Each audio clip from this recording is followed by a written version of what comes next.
Тоа беа вестите од Република Македонија од нашето студио, интервјуто со Сема Ристевски. Ја слушате македонската радио програма 3 пати Z овде во Мелбурн, Австралија, а и во Република Македонија преку брановите на радио Лав. На линија го имаме Филип Петровски, магистер на политички науки, а исто така заменик председател на Обединети за Македонија. Филип, добро утро на вас или добар ден на нашите слушатели овде. Добар ден на вашите слушатели. Благодарам за можност да зборувам со вас. Вие сте интересна личност за разговор со македонската заедница овде во Австралија, а и во Република Македонија, по тоа што на неколку наврати јас го емитував вашиот говор во собранието во 2001 година, после конфликтот, нели? Познати сте по тоа кај слушателите на оваа македонска радио програма. Меѓутоа, ќе продолжиме со нашиот разговор за најактуелните работи во Република Македонија и што се случуваше во минатото. Мене лично ми сте познати уште од 1997 година, кога вие како младинец бевте во паркот кога се протестираше, а ние од Австралија бевме на делегација во посета на поглаварот господин блажено упокоениот поглавар господин Михаил, нели? А вие тогаш демонстриравте заедно со Владко Ѓорчев и Антонио Милошевски, сегашниот министер за надворешни работи. Тогаш бевте заедно. Зашто протестиравте тогаш? Да, видите, ако се анализираат состојбите 97 година и потоа 2001, може да се извлече дека заклучок дека ние како млади луѓе предупредивме што може да и се случи на Македонија и дека барањата на албанците може да бидат да се радикализираат, односно дека не се само барањата за образование она што ни ги интересира.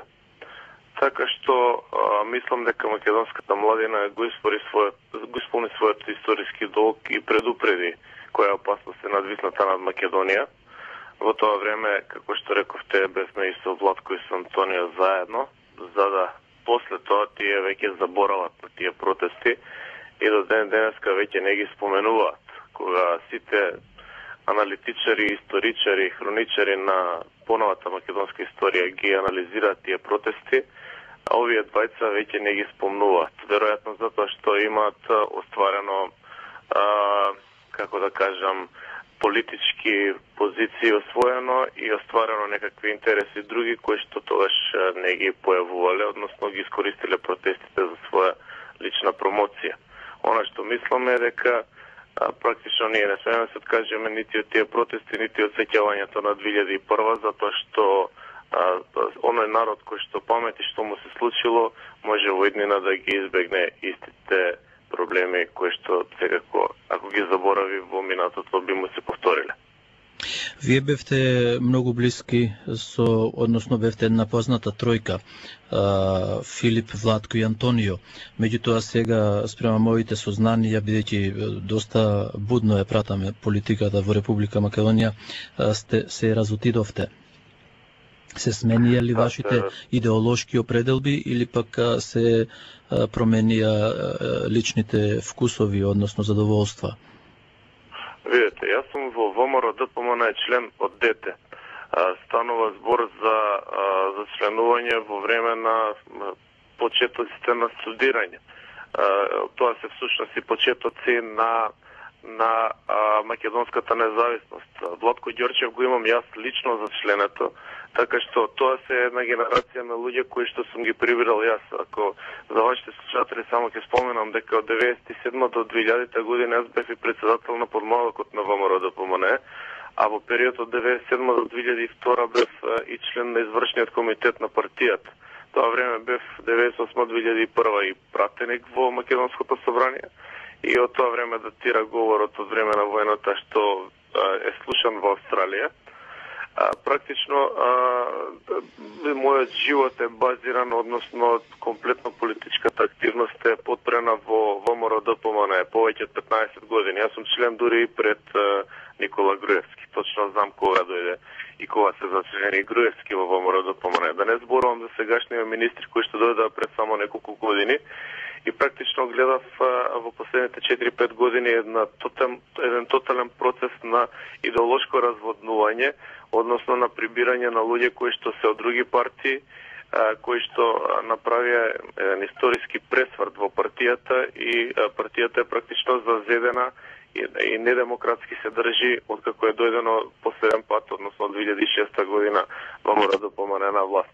Така што разидувањето почна по таа линија. Мислам дека иако сме ние партија, сепак треба да има и демократско уредување во таа партија и разномислието, односно различните ставови да може слободно да се кажат. За жал тоа не е возможно одамна и Антонио и Владко се дел од таа групација, од тоа сценарио кое што треба да создаде меѓу остатокот од ВМРО-вците во диаспората и секаде кај што има постари ВМРО-вци едно сеќавање дека навистина партијата се уште е ВМРО, односно се уште задржала нешто од својата автентика, што за жал не е. Ако ги погледнете министерскиот состав, ако ги погледнете сите луѓе кои што се во првото окружување околу Груевски, ќе видите една тотална безличност, една без идеологија, и луѓе кои што никогаш и не биле во ВМРО пред 2006 година, односно повеќето од нив и биле во СДСМ.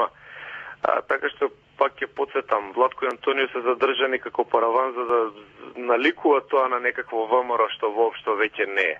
И затоа оваа состојба беше неподнослива и ние моравме да се разидеме. И јас сметам дека мојот политички ангажман можам автентично да го продолжам во партијата на Љубе Бошковски и таму сум подпредседател за европски и евроатлантски интеграции. Би сакал да ве запрашам уште едно прашање околу Владко Ѓорчев и Антонио Милошовски, кои, особено Владко Ѓорчев, беше доста гласен на оваа македонска радио програма против СДСМ, а сега е обкружен со пријатели од СДСМ. Па видите, значи како што ви реков, направен е еден добар параван токму со Владко Ѓорчев и со Антонио Милошовски, бидејќи они имаат некоја година подолг стаж од, да речеме, Гордана Јанкуловска и Милејана Киевски и Ставревски и другите кои што дојда на готово, односно она долготрајно и големо бројно членство во ВМРО-вско се мачеше, се бореше против СДСМ за да го сруши со години. Еднаш ги срушивме од 98 до 2002, па се повратија. Значи практично 10-15 години ги рушевме, односно не само го рушевме СДСМ, ги рушевме остатоците на комунизмот во оваа држава, кои што се огромни, за да практично потоа 2006 година Владко Ѓорчев прифати една мизерна улога на беден параван да го покрива тоа преминување на тие остатоци, односно на луѓе кои што не биле воопшто со нас во текот на рушењето на комунизмот, туку стоеле против нас, да прифати да игра параван и да ги заскрива тие, значи да доаѓа таму во диаспората да дискутира постојано, да зборува за некакви ВМРО-вски вредности, да зборува за патриотизам, а додека она што сигурно многу помалку познато на вашите слушатели, бидејќи се наоѓа далеко од матичната држава, овдека под параван, значи поминува, влегуваат луѓе и се воспоставува една состојба на тотална недемократичност, каде што не може никој што мисли поинаку ништо да каже. Токму по тоа беше познат на нова македонска радио програма неговите силни критики против Бранко Црвенковски, против Бучковски. Јас сум правил интервјуа од секаде, од Република Македонија, од Швајцарија, од Германија, каде што патувал директно вака како и со вас преку мобилен. Меѓутоа ја критикуваше коалицијата на СДСМ со ДУИ. Меѓутоа сега имаме една неприродна коалиција на македонскиот народ, на ВМРО, ДПМНЕ, на ВМРО, на комитите со УЧК.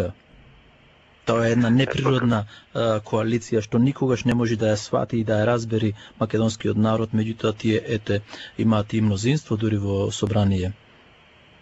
Видите, не само што имаат мнозинство, туку имаат 2/3 мнозинство и сега прошлата недела го смерија дури и државниот граб. Веројатно сакајќи да покаже